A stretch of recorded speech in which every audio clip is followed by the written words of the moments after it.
अरिहन्ताय नमो सिद्धाणं नमो आयर्याणं नमो वज्रायाणं नमो लोये सव्वसाहुणम्। हाँ, कौन करेगा मंगलाचरण? हाँ दीदी, मैं कर रही हूँ। हाँ, सुधा दे। मंगलमय मंगले करण वीतराग विज्ञान, नमो ताहि जाते भई अरहंतादि महान। करि मंगल करि हो महा ग्रंथ करन के काज, जाते मिले समाज सब पावे निज पद राज। इस भव तरु का मूल एक जानहु मिथ्या भाव, ताको कर निर्मूल अब करिए मोक्ष उपाव। ताको कर निर्मूल अब करिए मोक्ष उपाव। बहुत सुंदर मंगलाचरण आपने किया। सुबह मंगल प्रभात की मंगल वेला में हमारी चर्चा मोक्ष मार्ग प्रकाशक जी शास्त्र के अंतर्गत 7वें अधिकार में उभयाभासी मिथ्या दृष्टि का स्वरूप हम समझ रहे हैं। दोनों प्रकार के नयों में जिनकी मिस्टेक चल रही है और वो भ्रम से अपने को सम्यक दृष्टि भी मानता है, निश्चय से शुद्धात्मा का अनुभव करता है ऐसा समझता है, और व्यवहार में व्रतशील संयम तप को मानता है और व्यवहार को मोक्ष मार्ग मानता है। पंडित साहब ने उसकी बहुत सारी समाधान के रूप में बहुत सारी मिस्टेक का समाधान भी किया और बताया कि भाई कोई भी व्यक्ति अगर स्वभाव का अनुभव करता है तो वो स्वभाव का अनुभव करते हुए वो व्यवहार को मोक्ष मार्ग होता जरूर है, परंतु मोक्ष मार्ग उसको मानना नहीं चाहिए। क्यों? क्योंकि मोक्ष मार्ग एक ही होता है, दो प्रकार से मोक्ष मार्ग नहीं होता। कल जो हमारी चर्चा हुई थी कि व्यवहार नय को कैसे अंगीकार करना चाहिए और व्यवहार नय को कैसे नहीं कर मतलब व्यवहार के बिना निश्चय का उपदेश कैसे नहीं होता और व्यवहार नय कैसे अंगीकार नहीं करना, इसकी पूरी चर्चा कल हमने की थी। अंत में जो एक दृष्टांत दिया था पंडित साहब ने कि जैसे राजा और रंक ये मनुष्य की अपेक्षा तो समान है, परंतु परंतु राजा और रंक की पर्याय में अंतर है। राजा राजा होता है, रंक रंक होता है। इसी तरह सिद्ध और संसारी जीवत्व की अपेक्षा समान है, परंतु पर्याय की अपेक्षा बहुत अंतर है। क्यों? क्योंकि सिद्ध भगवान को तो केवल ज्ञान वर्तता है और छद्मस्त जीव को वर्तमान में मतिश्रुत ज्ञान वर्तता है ना। सिद्ध भगवान जो है वो द्रव्य कर्म भाव कर्म नो कर्म से रहित हो गए हैं, और वर्तमान में हम जैसे छद्मस्त जीवों को तो तीनों कर्म लगे हुए हैं, द्रव्य कर्म भाव कर्म नो कर्म, ये सब कुछ होते हुए है। पंडित साहब ये कहते हैं कि ये जब तक लगे हुए हैं तब तक कर्म का निमित्त बनेगा, और कर्म और आत्मा में के बीच में निमित्त नैमित्तिक संबंध है। देखो, एक बात आप नोट करना, मैं 3 वस्तु आपको नोट कराती हूँ। द्रव्य कर्म कैमेरा है, भाव कर्म क्लिक है, और नो कर्म पिक्चर है। क्या 3 बातें बताई? द्रव्य कर्म कैमेरा है, भाव कर्म क्लिक है, वो जो अपन फोटो फोटो निकालते ना फिर क्लिक करते हैं, ऐसे ऐसे क्लिक करते ना, तो द्रव्य कर्म कैमेरा है, भाव कर्म क्लिक है, और नो कर्म पिक्चर है। ये छद्मस्त अवस्था में ये तीनों चीजें अपने जीवन में कैसे बन रही है?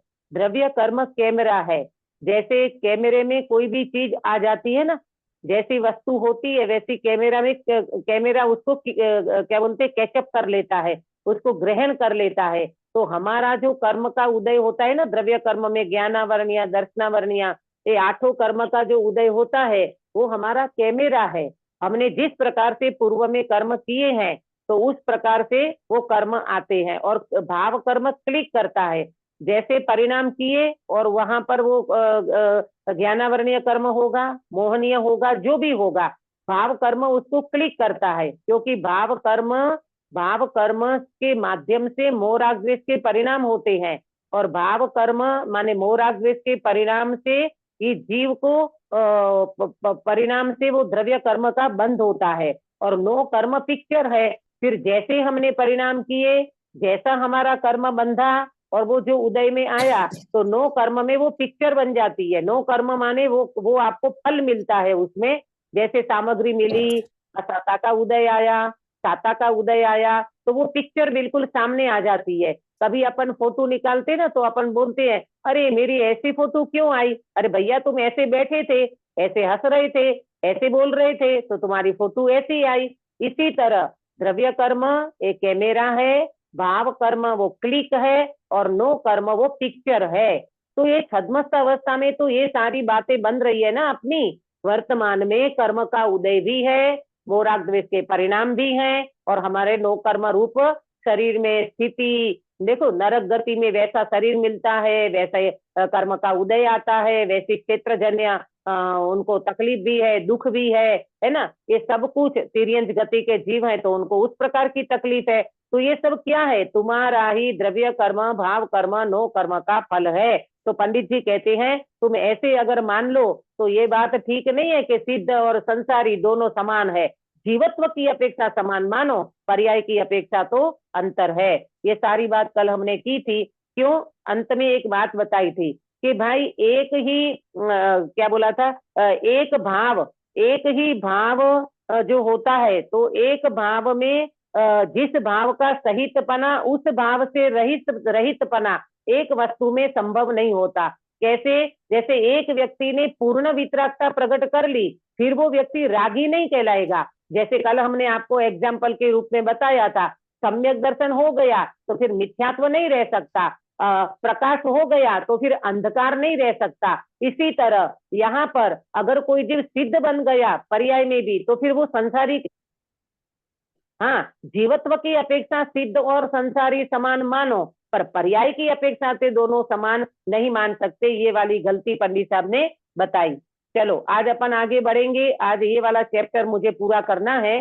कल से फिर अपन सम्यक सन्मुख मिथ्या दृष्टि ये वाला प्रकरण आगे बढ़ाएंगे। 23 तारीख तक मेरा विकल्प है, इसको पूर्ण करना है, फिर थोड़ा गैप आएगा, है ना। देखो पेज नंबर 255 मिला सबको। तथा इस जीव के व्रतशील संयम आदि का अंगीकार पाया जाता है, तो व्यवहार से ये भी मोक्ष के कारण है, ऐसा मानकर उन्हें उपादेय मानता है। कौन कौन सुधाबेन, कौन उपादेय मानता है इसको?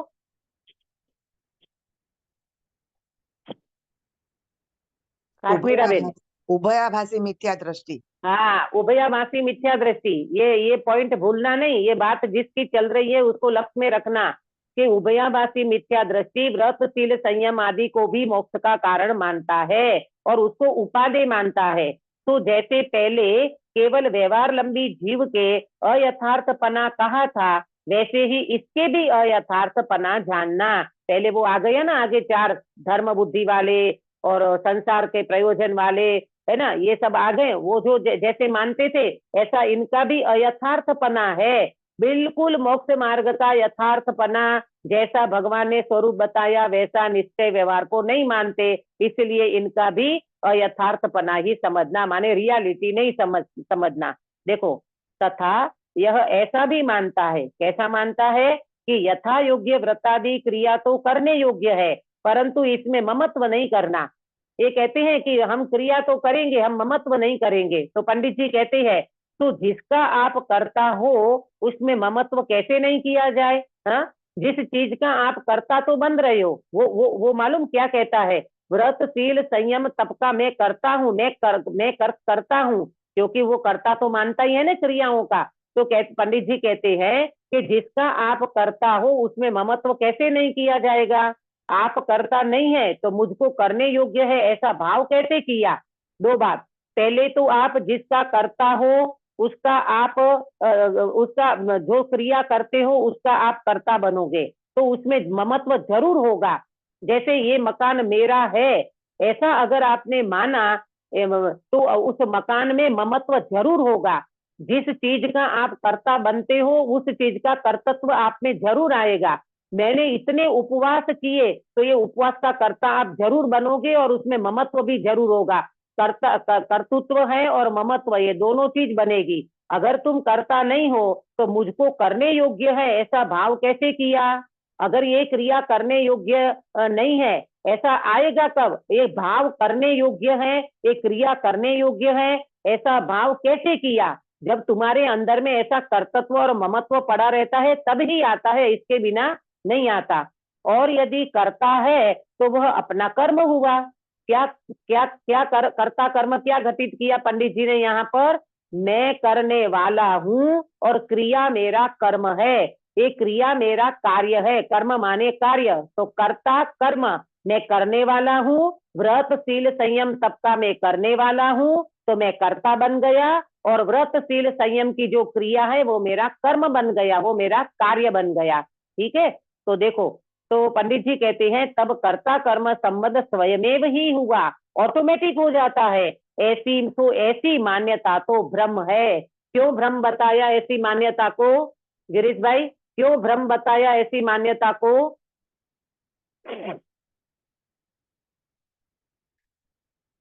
इसीलिए बताया, सुनो, इसीलिए बताया कि अकेले व्यवहार को पकड़ लिया, उसका तो तुम कर्ता कर्म बन गए और स्वभाव की खबर नहीं है, आत्मा का अनुभव तो किया नहीं है ना? तो इस तरह से नहीं बनता।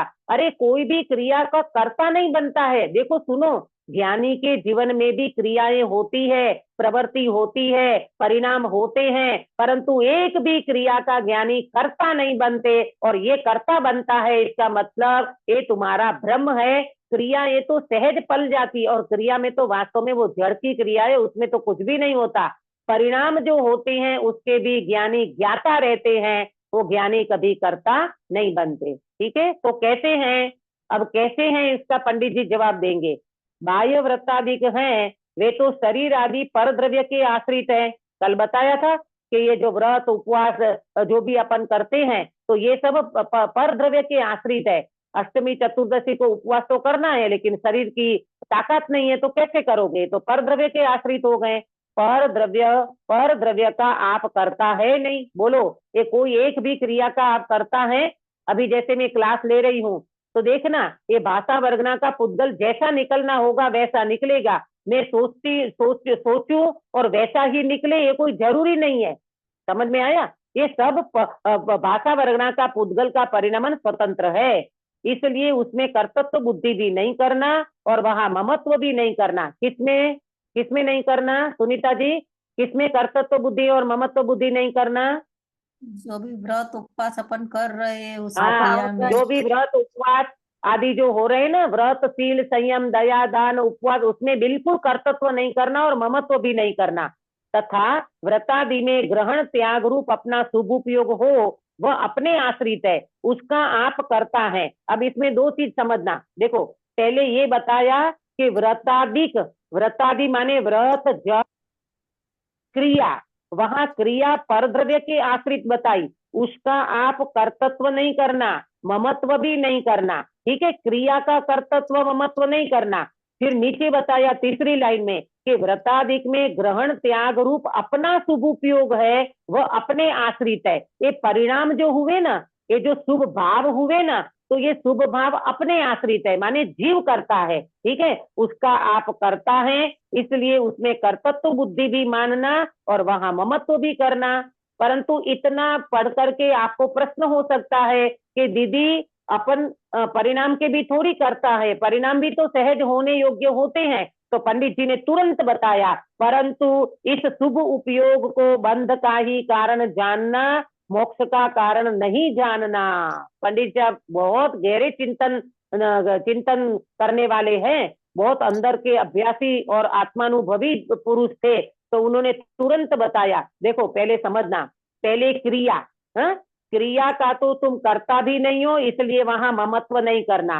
परंतु ये क्रिया के पीछे जो परिणाम होते हैं ना, शुभ परिणाम, तो ये शुभ परिणाम के तुम करता हो। क्यों करता, क्यों बताया? क्योंकि ये कोई दीवाल को नहीं हो रहे परिणाम, ये कोई जड़ को परिणाम नहीं होते हैं, व्रत शील संयम के परिणाम जीव को होते हैं, इसलिए तो जीव के बताए। परंतु ये परिणाम भी कैसे हैं, ये शुभ भाव भी कैसे हैं? बोले बंध का कारण है, इसको मोक्ष का कारण नहीं मानना। और ये उभयाभासी क्या मानता है? मोक्ष का कारण मानता है। आया समझ में काश्मीरा बहन? हाँ दीदी, आया आया। आया? अब देखो, क्योंकि बंध और मोक्ष के तो प्रतिपक्षीपना है। प्रेमलता जी, ये मुझे बता सकते हो प्रतिपक्षीपना बंध और मोक्ष का है, इसका क्या मीनिंग?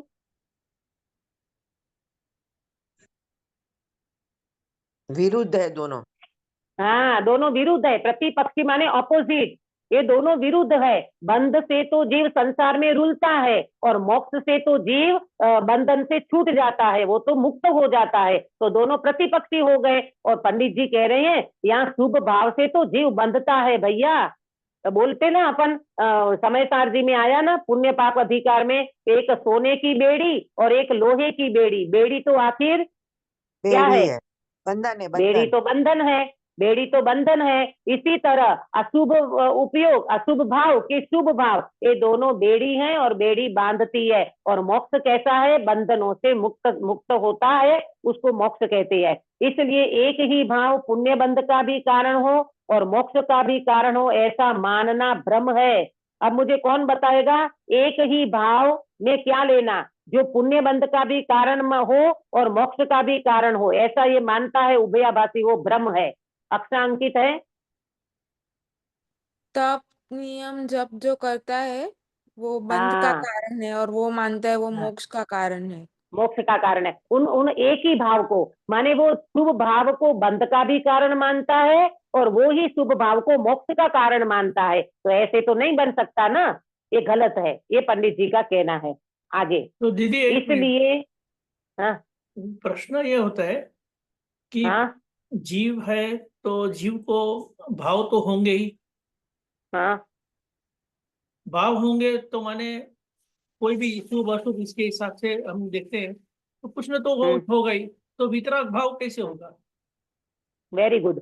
आपका प्रश्न बहुत अच्छा है कि दीदी ये जो भाव तो हमको निरंतर होते रहते हैं, है ना, कभी शुभ भाव कभी अशुभ भाव, तो फिर वितराग भाव कैसे होगा, ये प्रश्न है ना आपका।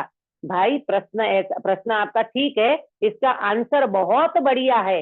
ये जो अपने अशुभ भाव चलते हैं शुभ भाव चलते हैं और अभी अपने को शुद्ध भाव प्रकट नहीं हुआ है, बराबर। तो यहाँ पर ये समझाया जाता है, भेद विज्ञान का अभ्यास ये करना है अपने को कि ये जो मेरी परिणाम की रील चलती है ना, देखो दो धारा चलती है, एक कर्म धारा जिसको अपन उदय धारा कहते हैं और एक अपनी उपयोग की धारा भी चलती है। एक अपना अंदर में ज्ञान चलता है, जानना जानना जानना जानना, ये चल रहा है। और इसके सामने निरंतर कर्म का उदय चलता है। तो कर्म के उदय में निरंतर अपने को कोई न कोई भाव बनते ही बनते हैं। कभी भी एक समय ऐसा नहीं होता कि जीव कोई भी भाव से खाली हो, है ना। कोई भी भाव अशुभ या शुभ, अशुभ या शुभ, ये दोनों चलते हैं। अब अपने को प्रैक्टिकल कैसे करना है, ये दोनों भावों से छूट करके शुद्ध भाव में कैसे जाना है, तो ऐसे जाना है, ये जो परिणाम चल रहा है ना, इन परिणाम को जानने वाला कोई तत्व वहां बैठा है कि नहीं, तो बोले है ना, मैं हूं ना, मेरे में ज्ञान है ना, तो वो ज्ञान से मैं जानता हूं। देखो गिरीश भाई, कल आपको जो भाव हुए थे वो भाव अभी नहीं है, और अभी आपको जो परिणाम चल रहे हैं थोड़ी देर के बाद वो भी नहीं होगा।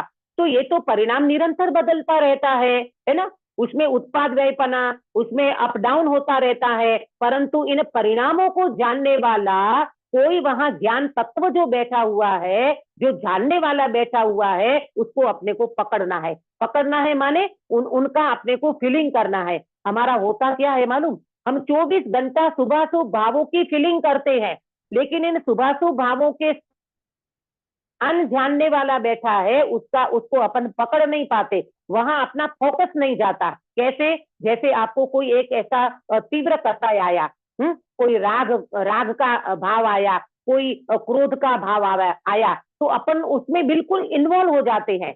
ऐसा इन्वॉल्व हो जाते हैं कि ऐसा लगता है कि इसके सिवाय कुछ है ही नहीं, बस यही मेरा परिणाम, यही मैं हूं, यही मैं हूं। अरे तुम क्रोधी नहीं हो भाई, तुम रागी नहीं हो। उसी समय तुम्हारा अंदर में भगवान आत्मा जो बैठा हुआ है ना, और उसका जो ज्ञान निकल रहा है ना, वो ज्ञान को तो देखो, वहां तो जरा दृष्टि करो कि अरे ये क्रोध को जानने वाला तो मैं हूँ, ये राग को जानने वाला तो मैं हूँ। परंतु एक बात को और समझ लेना कि ये जो प्रैक्टिस करोगे तब आपको ये बात पकड़ में आएगी, वरना तीव्र कसाई के समय आपको बिल्कुल ये धारा पकड़ में नहीं आएगी। उस समय तो आपको ऐसा लगेगा मैं 2 का 4 सुना दूं, अरे क्या है वो बोलने वाला, क्या है वो मुझे कहने वाला, मैं भी कोई कम नहीं हूं, ऐसे करके आपकी कसाई। इसीलिए तो मालूम कहते हैं कसाई की तीव्रता में, सुनना ध्यान से, कसाई की तीव्रता में पाप होता है, कसाई की मंदता में पुण्य होता है, कसाई की तीव्रता में पाप होता है, और कसाई की तीव्रता में गलती होती है, और कसाई की मंदता में गलती का स्वीकार होता है।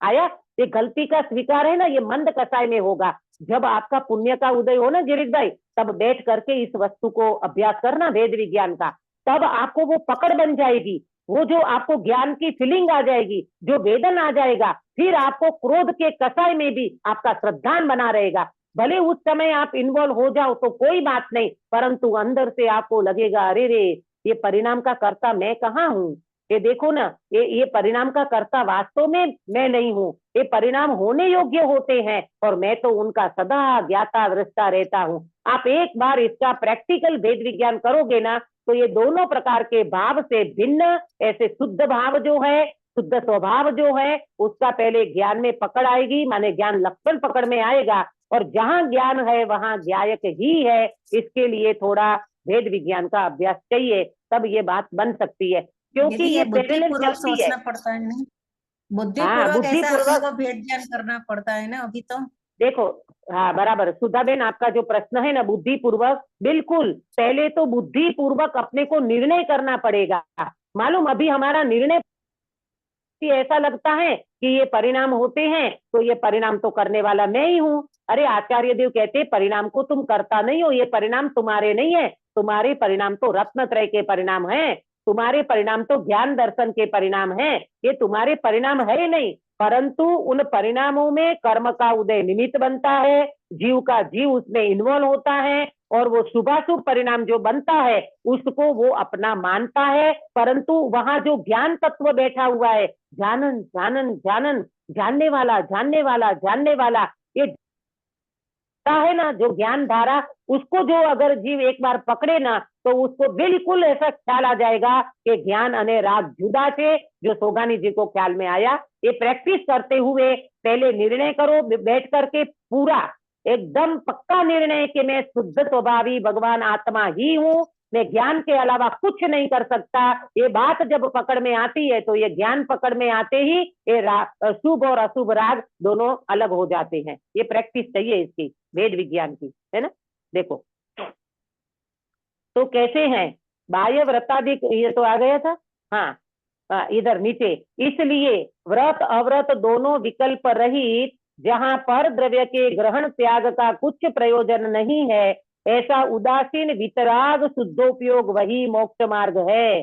देखो ये वितराग का कैसे प्राप्त होती है कि व्रत अव्रत दोनों विकल्प रहित, न व्रत का विकल्प न अव्रत का विकल्प, ये दोनों विकल्पों से रहित, क्योंकि अव्रत का विकल्प वो अशुभ है और व्रत का विकल्प वो शुभ भाव है। ये दोनों भाव से रहित, यानी पर द्रव्य के ग्रहण त्याग का मुझे कोई प्रयोजन नहीं है, ऐसी उदासीनता, ऐसी वीतरागता, ऐसा सदुपयोग, ये ही मोक्ष मार्ग है। आया समझ में। मैं सच कहती हूँ, अगर आप देखो, ये तो मैं अपन अभी पढ़ाई कर रहे हैं, अपन अभी इसका स्वाध्याय कर रहे हैं। मालूम जब आप एकांत में बैठो ना, तो इतना बढ़िया वेद विज्ञान होना चाहिए अपना, कि ये जो भी परिणाम चलते हो, कसाई चलती हो, रागादि चलते हो, विकल्प चलते हो, विकार चलते हो, है ना, विचार चलते हो, उन सबको एक ऑब्जर्वेशन करके आप उसका ज्ञाता दृष्टा बनने का अभ्यास करो। पर वो अभ्यास कैसे बनेगा, पहले आपको उसका बंधारण स्ट्रक्चर मालूम होना चाहिए कि मैं हूं कौन। तो आपको ध्रुव स्वभाव अंदर में इतना महिमावंत भाषित होना चाहिए, अनंत गुण, अनंत शक्ति, अनंत धर्म का पिंड, ऐसा मैं भगवान आत्मा हूँ, मेरे में राग का प्रवेश नहीं हुआ है, मेरे में कर्म उदय कसाय राग शरीर ये कोई वस्तु है ही नहीं मेरे में। ऐसा जब आपको अंदर से ये त्रिकाली ध्रुव भगवान आत्मा का अंदर से आपको श्रद्धान होगा ना, तो फिर आपको ये चलते हुए भावों में बिल्कुल आपको भेद विज्ञान करना इजी हो जाएगा। इसलिए तो कहते हैं गुरुदेव श्री 43 साल क्यों लगाए, अपने कारण परमात्मा भगवान आत्मा, मैं भगवान आत्मा, ऐसी अंदर से धुन लगाई ताकि वो सारे के सारे परिणाम मिथ्यात्व चकनाचूर हो जाएगा। नहीं तो इसके अलावा कोई उपाय नहीं है। ध्रुव की दृष्टि करना, ये भगवान आत्मा की दृष्टि करना, यही सबसे बड़ा उपाय है। ये अपने को बुद्धिपूर्वक करना चाहिए। देखो, तथा निचली दशा में कितने ही जीवों के शुभ उपयोग और शुद्ध उपयोग का युक्तपना पाया जाता है। युक्तपना माने दोनों पैरेलल पाया जाता है। जैसे निचली भूमि का यहाँ चौथे गुणस्थान वाला जीव समझो, तो चौथे गुणस्थान में शुद्ध उपयोग भी होता है और शुभ उपयोग भी होता है। एक बात आप नोट कर लेना, जो विद्वानों के साथ कई बार चर्चा में ये बात आती है, अगर आपने सुनी हो, नहीं सुनी हो तो आप नोट कर लेना। मिथ्यात्व दशा में, नोट करना, मिथ्यात्व दशा में जो परिणाम होता है उन परिणाम को शुभ परिणाम बोला जाता है अथवा शुभ भाव बोला जाता है। हाँ? मिथ्यात्व दशा में जो परिणाम होते हैं उनको शुभ परिणाम अथवा शुभ भाव बोला जाता है। ठीक है, एक बात। दूसरी बात, सम्यक दर्शन होने के बाद जो परिणाम होते हैं उनको शुभ उपयोग बोला जाता है। अंतर समझ में आया सुधाबेन? हाँ दीदी, है ना? हाँ। क्या समझ में आया?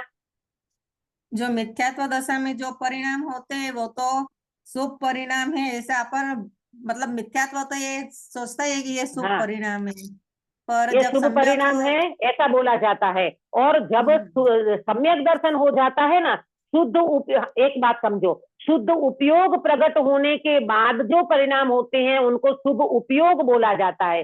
देखो यहाँ आया ना, शुभ उपयोग और शुद्ध उपयोग। ये निचली दशा में कितने ही जीवों के शुभ उपयोग और शुद्ध उपयोग का युक्तपना पाया जाता है। इसका मतलब क्या हुआ काश्मीरा बेन, कि शुद्ध उपयोग के बाद जो परिणाम बनेंगे उनको जाएगा। मिथ्या दृष्टि के परिणाम को शुभ उपयोग भी नहीं बोला जाता, उनका शुभ भाव अथवा शुभ परिणाम कहा जाता है। आया समझ में सुनीता जी? वापस वो सम्यक दर्शन होने के बाद देखो, पहली बात मैंने ये बताई, मिथ्यात्व अवस्था में जीव को जो परिणाम होते हैं उनको शुभ परिणाम अथवा शुभ भाव बोला जाता है। एक बात। दूसरी बात, सम्यक दर्शन होने के बाद जो परिणाम होते हैं उनको शुभ उपयोग बोला जाता है।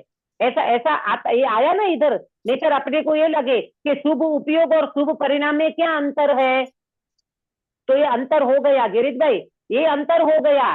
सम्यक दर्शन के बाद जो परिणाम, शुद्ध उपयोग ना, शुभ उपयोग और शुभ भाव, ये दो में फर्क करते हैं लोग। दोनों में अंतर करते हैं। शुभ उपयोग और शुभ भाव, ये दोनों में अंतर, किसका कैसे अंतर पड़ेगा?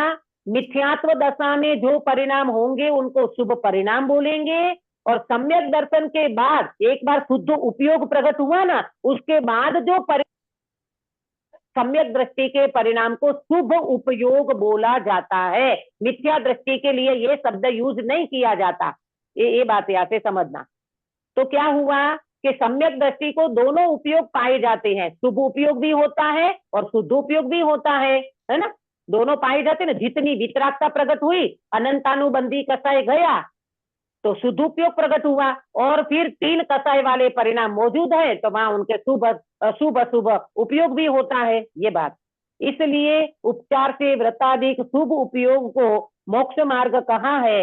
वस्तु का विचार करने पर शुभ उपयोग मोक्ष का घातक ही है। वाह, क्या कहा कि उपचार से व्रताधिक को शुभ उपयोग को मोक्ष मार्ग कहा है। ये उपचार से, उपचार माने फॉर्मालिटी, उपचार माने रियलिटी नहीं। हाँ, वस्तु का विचार करने पर शुभ उपयोग मोक्ष का घातक ही है। विचार करो ना, तो ये जो शुभ भाव है, शुभ परिणाम है, शुभ उपयोग है, ये वास्तव में मोक्ष का घातक है, क्योंकि वो आश्रव है, वो शुभ भाव आश्रव है, वो बंध का कारण है, क्योंकि बंध का कारण वह ही मोक्ष का घातक है।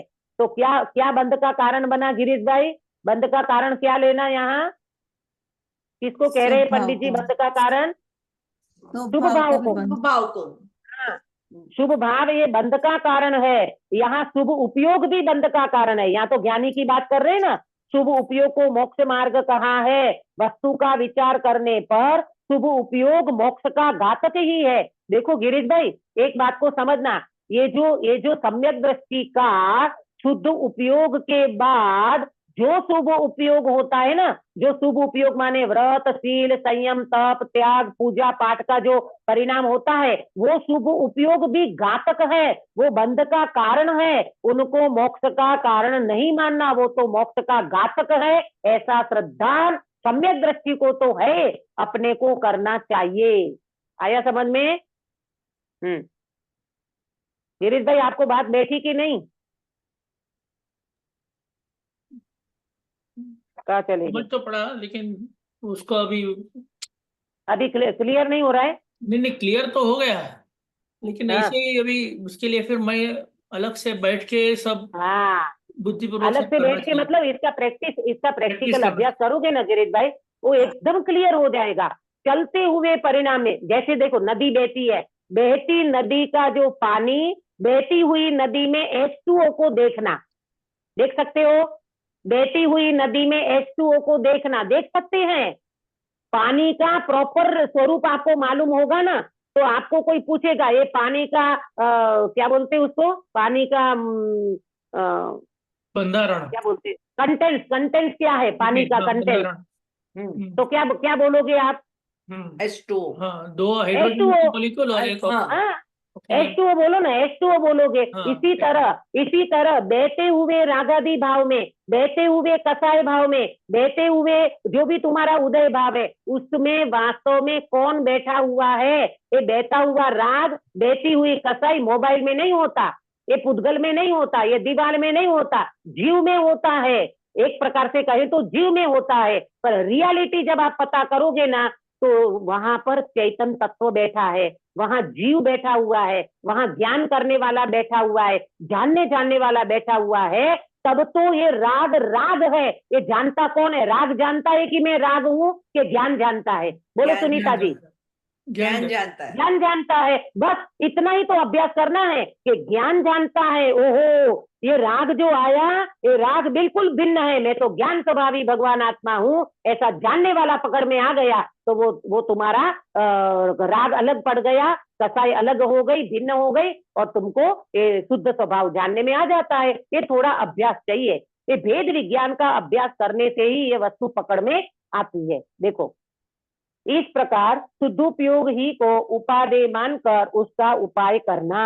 किसको उपादेय मानना भाई? शुद्धोपयोग को उपादेय मानना। यहाँ की अभी भाषा में वैसे तो स्वभाव उपादेय होता है, परंतु यहाँ पंडित जी शुद्धोपयोग को समझा रहे हैं ना, तो शुद्ध उपयोग को उपादेय मानना और उनका उपाय करना, और शुभ उपयोग अशुभ उपयोग को हे जानकर उनके त्याग का उपाय करना। शुभ उपयोग भी घातक है, अशुभ उपयोग तो घातक है ही। ये दोनों वास्तव में हमारी दृष्टि में उपादेय नहीं होना चाहिए। जहां शुद्ध उपयोग न हो सके, वहां अशुभ उपयोग को छोड़कर शुभ में ही प्रवर्तन करना। देखो गिरीश भाई, ये पंडित जी कह रहे हैं, नहीं तो अपने को ये लगेगा अरे दीदी इतने दिन से स्वाध्याय सुन रहे हैं, इतने दिन से ये सब कर रहे हैं, इतने सालों से लगे हुए हैं, अब हमारा काम नहीं हो रहा है, तो हम तो जाते हैं माथेरान, हम तो जाते हैं अमेरिका, हम तो जाते हैं स्विट्जरलैंड, हम तो जाते हैं कश्मीर। तो जाओ भाई, क्या करोगे? होटल, थिएटर, पिक्चर, ये पानी पत्थर, ये वनस्पति, ग्रीनरी, सीनरी, ये सब देखोगे, विषय कसाई में डूबोगे, तो तुम्हारा आत्म कल्याण कभी नहीं होगा।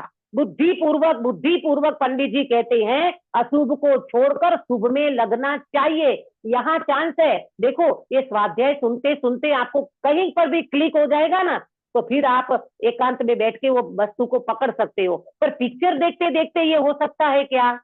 नहीं हो सकता। इसीलिए तो कहते हैं, इसीलिए शुभ में प्रवर्तन करना चाहिए। अगर तुम्हें सुनना छोड़ दोगे, चिंतन मनन छोड़ दोगे, स्वाध्याय करना छोड़ दोगे, तो कभी भी चांस नहीं है आपको आत्म कल्याण करने का। देखो, अशुभ उपयोग को छोड़कर शुभ में ही प्रवर्तन करना, क्योंकि शुभ उपयोग की अपेक्षा अशुभ उपयोग में अशुद्धता की अधिकता है। क्या शब्द डाला? अशुद्धता की अधिकता है। तथा शुद्ध उपयोग हो तब तो पर द्रव्य का साक्षीभूत ही रहता है। ये अशुद्धता की तुम होटल, थिएटर, पिक्चर जो आप देखते हो या वहां जाते हो ना, वहां आपकी कसाई की तीव्रता है। बताना, कोई व्यक्ति खाने की गृद्धता के बिना होटल में जा सकता है? नहीं जाएगा। जिस व्यक्ति को शुद्ध भोजन करने का वो रहता है ना कि मुझे ऐसा दोष नहीं लगाना है, अरे भगवान बाजार का कैसा तो होटल का खाना, कितने दिन का आटा, अभी एक वो आई थी पता नहीं किसने भेजा था, पानी पूरी, बाजार की पानी पूरी कैसे बनती है, बाप रे बाप, मैं तो देख कर दंग रह गई। हे भगवान, ऐसे पैरों से आटे को गूंथते हैं, वो 8-10 आदमी खड़े थे वो आटे के ऊपर। भगवान, अपन तो देख ना सके उन चीज को और बाजार की वो पानी पूरी मजे से खाते हैं। बोलो, बिल्कुल छूने लायक नहीं है। तो ये कहते हैं होटल, थिएटर, पिक्चर, ये जो विषय कसाई के परिणाम है ना, उसमें तुम्हारी कसाई की तीव्रता रहती है। खाने की गृद्धता वाला पानी पूरी बाजार की खाएगा, वरना वो घर में मेहनत करके भी, हमारे हमारे हमारे पंडित साहब सुमत भाई साहब ये कहते हैं, तुम बाजार के रसगुल्ला खाओ, तुम बाजार के रसगुल्ला खाओ, इससे इससे ज्यादा अच्छा है तुम घर में रसगुल्ला बना करके खाओगे ना, तो तुम्हारा चरणानुयोग का स्वाध्याय होगा। क्या होगा सुनीता जी? किसका स्वाध्याय होगा? चरणानुयोग का। चरणानुयोग का स्वाध्याय होगा। क्यों? आप पानी को छान करके यूज करोगे, आप कोई भी वस्तु को देख दाख के बनाओगे, है ना, आपका घर का मसाला, घर का आटा, घर का सब कुछ होगा, तो उससे आपको चरणानुयोग से कहें तो आपका पुण्य बंद होगा, और बाजार का रसगुल्ला खाओगे तो पाप बांधोगे। आया समझ में?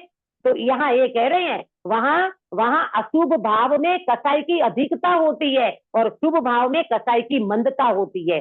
तथा शुद्धोपयोग हो, अभी ये यहाँ मुझे पूरा करना पड़ेगा, अगला जो है वो कल लेना पड़ेगा, मैं यहाँ 2-3 मिनट में पूरा करती हूँ।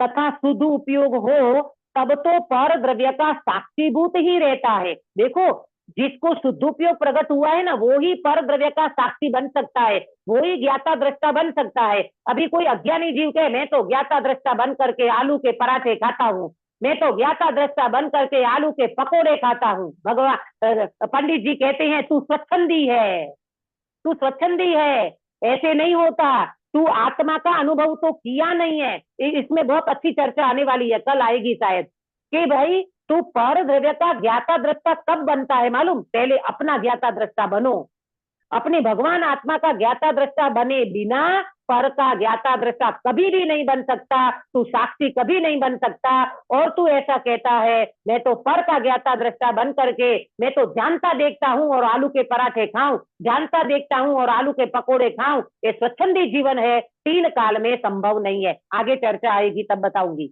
वहां तो कुछ पर द्रव्य का प्रयोजन ही नहीं है। जहां शुद्धोपयोग प्रकट हुआ ना, साक्षी भाव प्रकट हुआ ना, वहां पर द्रव्य का कोई प्रयोजन नहीं है। शुभ उपयोग हो वहां बाह्य व्रतादि की प्रवृत्ति होती है, और जब शुभ उपयोग होता है तो व्रत नियम होती है, और अशुभ उपयोग हो वहां बाह्य अव्रतादि की प्रवृत्ति होती है। देखो, शुभ उपयोग में व्रतादि की प्रवृत्ति होगी और अशुभ उपयोग होगा तो बाह्य अव्रत। बाह्य अव्रत का मतलब हिंसा, झूठ, चोरी, कुशील, परिग्रह, होटल, थिएटर, पिक्चर, इसमें जीव जाएगा। हाँ, ऐसी प्रवृत्ति होगी, क्योंकि अशुद्ध उपयोग के और पर द्रव्य की प्रवृत्ति के निमित्त नैमित्तिक संबंध पाया जाता है। ये बात नोट, अशुद्ध उपयोग और पर द्रव्य की प्रवृत्ति के बीच में निमित्त नैमित्तिक संबंध होता है।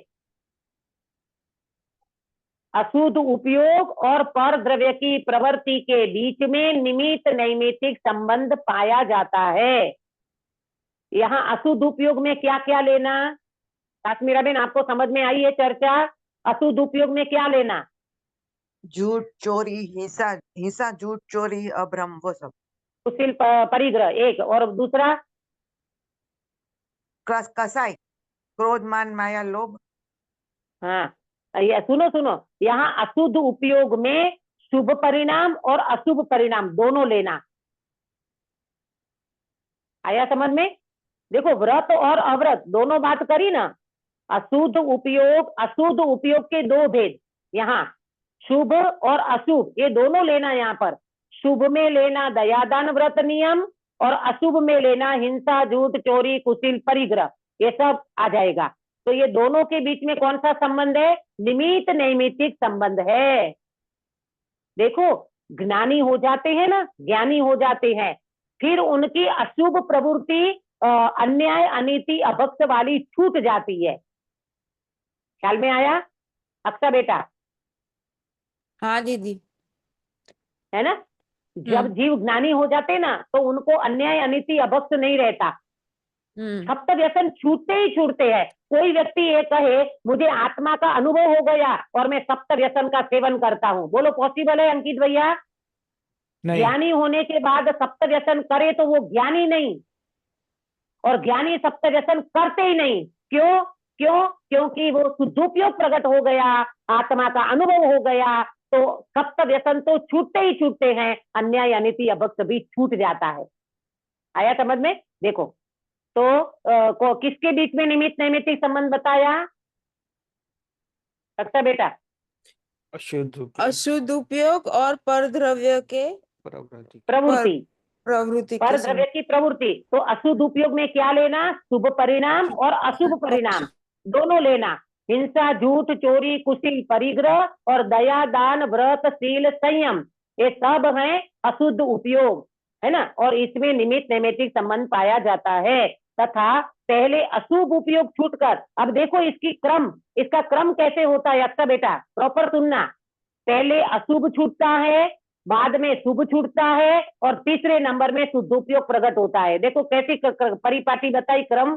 पहले अशुभ उपयोग छूटकर शुभ उपयोग हो, फिर शुभ उपयोग छूटकर शुद्ध उपयोग हो, ऐसी क्रम परिपाटी है। ऐसा क्रम है। कोई व्यक्ति ये कहे मैं तो होटल में बैठा हूं अथवा पिक्चर देखता हूं और मुझे आत्मा का अनुभव हो जाए, पॉसिबल नहीं। नहीं। कोई व्यक्ति ये कहे मैं भगवान का दर्शन करता हूँ, महावीर जिनालय में जाकर के भगवंतों का दर्शन करता हूँ और भगवान का दर्शन करते करते मेरा उपयोग आत्मा में चला गया, सम्यक दर्शन पॉसिबल? हाँ अंकित भैया पॉसिबल। हाँ, क्यों? भगवान का दर्शन करना कौन सा भाव है? शुभ शुभ भाव। शुभ भाव। फिर आत्मा का दर्शन कर लिया, वो कौन सा भाव है? शुभ उपयोग। शुद्ध भाव। नहीं, शुद्ध भाव। शुद्ध भाव। शुद्ध भाव। शुद्ध भाव कहो, शुद्ध उपयोग कहो। हाँ, तो वहां तो पॉसिबल है। टीवी देखते देखते, टीवी कौन सा भाव है? टीवी देखना कौन सा भाव अक्सा बेटा? अशुभ भाव। अशुभ भाव। अशुभ भाव। भगवान का दर्शन करना कौन सा भाव सुधा बेन? शुभ भाव। शुभ भाव। और आत्मा का दर्शन करना कौन सा भाव गिरीश भाई? शुद्ध भाव। शुद्ध भाव। ये तीनों में अंतर समझ लेना। अशुभ भाव पाप रूप है, शुभ भाव पुण्य रूप है, और शुद्ध भाव धर्म रूप है। ये तीन बात नोट कर लो। अशुभ भाव पाप रूप होता है, शुभ भाव पुण्य रूप होता है, और शुद्ध भाव धर्म रूप होता है। और परिपाटी भी ऐसी है, पहले अशुभ छूटता है, फिर शुभ छूटता है, फिर शुद्धोपयोग प्रकट होता है। ऐसी क्रम परिपाटी है। वो छोड़ने का भी क्रम होता है। ऐसा नहीं है कि तुम अशुभ में बैठे बैठे शुद्ध में चले जाओगे, पिक्चर देखते देखते आत्मा का दर्शन हो जाएगा, ऐसा कभी नहीं होता। होटल में बैठे बैठे आत्मा का अनुभव हो जाएगा, ऐसा कभी नहीं होता। वो जीव को देव शास्त्र गुरु के निकट में, पंच परमेश्वरी भगवान की छत्र छाया में, अपने शुद्धात्मा के चिंतन मनन में और अपने शुद्धात्मा का आश्रय करता है, तभी उसको अनुभूति होती है। अब थोड़ा चैप्टर रह गया, मेरा विकल्प था पूरा करने का, लेकिन अपने विकल्प के अनुसार थोड़ी होता है। ये आया था ना कि आदिनाथ भगवान को नीलांजना का नृत्य देख के वैराग्य हुआ, और फिर नेमिनाथ भगवान को अपनी शादी में जाते वैराग्य हुआ, तो वो हाँ, गड़बड़ नहीं हो वो जाएगा? कैसे हुआ? हाँ, हाँ। तो ऐसा है बेटा, ऐसा है। देखो, तीर्थंकर का जीव, दोनों तीर्थंकर हैं, है ना? आदिनाथ भगवान भी तीर्थंकर, और कौन से बेटा बताया आपने दूसरा? नेमिनाथ भगवान। नेमिनाथ भगवान। अरे बेटा, ये तो जन्म से तीन ज्ञान लेकर के आए हुए जीव हैं। तीन ज्ञान लेकर के आया हुआ जीव है, सम्यक दृष्टि जीव है। और वो सम्यक दृष्टि जीव, ये मालूम, ये तो एक निमित्त का कथन है। ये सारा निमित्त का कथन है कि उनको नीलांजना का नृत्य देखते देखते वैराग आ गया, ये सारा निमित्त का कथन है। वैरागी तो वो जन्म से हैं, वैरागी तो वो जन्म से हैं, तीन ज्ञान लेकर के आए हैं। सम्यक दृष्टि जीव तो वो जन्म से हैं, ये तो एक निमित्त हो जाता है, वो कथन आता है। लेकिन सुनो ध्यान से, वो सम्यक दृष्टि होने के कारण ये छूट नहीं ले अपन इसकी छूट ना ले लें कि उनको भी तो नृत्य देख करके नीलांजना का नृत्य देख करके उनको वैराग हुआ तो हम पिक्चर देखे वैराग कर लेंगे, ऐसा नहीं होता बेटा। वो तो ज्ञानी जीव थे और ये घटना जो घटी है ना, नीलांजना का नृत्य देखते, वो निमित्तों का कथन है। तीर्थंकरों का जब काल आता है ना, तो वो काल आता है तो वो उनकी वो कोई ना कोई घटना निमित्त बन जाती है, वरना वो जीव क्या बोलते हैं उसको, अपने अपने ज्ञान में, अपने अवधि ज्ञान में सब पता रहता है, परंतु अवधि ज्ञान का उपयोग कभी नहीं करते। ऐसे नेमिनाथ भगवान, अरे नेमिनाथ भगवान को वैराग होना था तो वो घटना घट गई, अपने पशुओं का पोकार वगैरह चित्कारी सुनी उनने और उनको वैराग हो गया, ये निमित्तों का कथन होता है। वास्तव में उन जीवों का क्रमबद्ध की अपेक्षा से देखा जाए तो वो जीव तो मोक्षगामी होते हैं, तीर्थंकर जीव शासन चलाते हैं और जन्म से ज्ञानी होकर के आते हैं, माता के गर्भ में तीन ज्ञान लेकर के आते हैं और अनुभूति करते हैं, तो उन जीवों की तो बात ही अलग है। वो तो कोई ऐसे अज्ञानी जगत जैसे जीवों तो है नहीं, है ना। तो इस तरह से समझना। लेकिन कोई अज्ञानी ये कहे कि नेमिनाथ भगवान शादी करते हुए वैराग हुआ, तो अपने को शादी करते वैराग कब होता है ये तो बताओ पहले। शादी के समय में तो रंग राग में फंसा हुआ रहता है, उनको ये कोई उसी समय आपको कोई और दृश्य भी देखने में आया हो तो भी अपने को वैराग कहाँ आता है, बिल्कुल नहीं आता। अरे ये तो वास्तव में देखा जाए तो ये तो क्या बोलते जगत के तीन लोक के नाथ होते हैं और अंदर से वैराग भरा पड़ा रहता है अंदर में, और जरा सी घटना घट गई और वो जीव चल पड़ा, है ना। संसारी जीवों के लिए तो अपने को तो बुद्धि पूर्वक इन मार्ग में लगना चाहिए, शुभ में, अशुभ में तो बिल्कुल नहीं लगना चाहिए। और घर गृहस्थी में रहते हुए अशुभ में लगना पड़े तो हटाहटी होना चाहिए। कब छूटे कब छूटे कब छूटे प्रभु, मैं जल्दी जल्दी इस पर्याय में आत्म कल्याण करके जाऊं, ये भावना ही अपने लिए बिल्कुल क्या बोलते बल का कारण बनेगी। निज निधि निज में बताई यह अनंत उपकार है, इसके लिए जिनवाणी माँ को वंदना सतवार है, वंदना सतवार है। अक्षा बेटा काय सर कराओगे? हाँ दीदी। नमो अर्यंताणम नमो सिद्धाणम नमो आर्यणम नमो वज्राणम नमो लोय सव सावणम। नमो अर्यंताणम नमो सिद्धाणम नमो आर्यणम नमो वज्राणम नमो लोय सव सावणम। नमो अर्यंताणम नमो सिद्धाणम नमो आर्यणम नमो वज्राणम नमो लोय सव सावणम। नमो अर्यंताणम नमो सिद्धाणम नमो आर्यणम नमो वज्राणम नमो लोय सव सावणम। नमो अर्यंताणम नमो सिद्धाणम नमो आर्यणम नमो वज्राणम नमो लोय सव सावणम। नमो अर्यंताणम नमो सिद्धाणम नमो आर्यणम नमो वज्राणम नमो लोय सव सावणम। नमो अर्यंताणम नमो सिद्धाणम नमो आर्यणम नमो वज्राणम नमो लोय सव सावणम। नमो अर्यंताणम नमो सिद्धाणम नमो आर्यणम नमो वज्राणम नमो लोय सव सावणम। नमो अर्यंताणम नमो सिद्धाणम नमो आर्यणम नमो वज्राणम नमो लोय सव सावणम। नमो अर्यंताणम। बोलो अंतर्मुख मुद्राधारी सर्व जिनेन्द्र भगवान की जय जय हो। हो। नित्य बोधिनी द्वादशांगमयी जिनवाणी माता की जय हो। तीन कम 9 करोड़ सर्वे वितरागी महामुनि राजों की जय हो। जय हो। परम अहिंसामय वितरागी जैन धर्म की जय हो। जय हो। सभी को जय जिनेन्द्र। जय जय जिनेन्द्र। कल का मंगलाचरण कौन करेगा? अंकित भैया।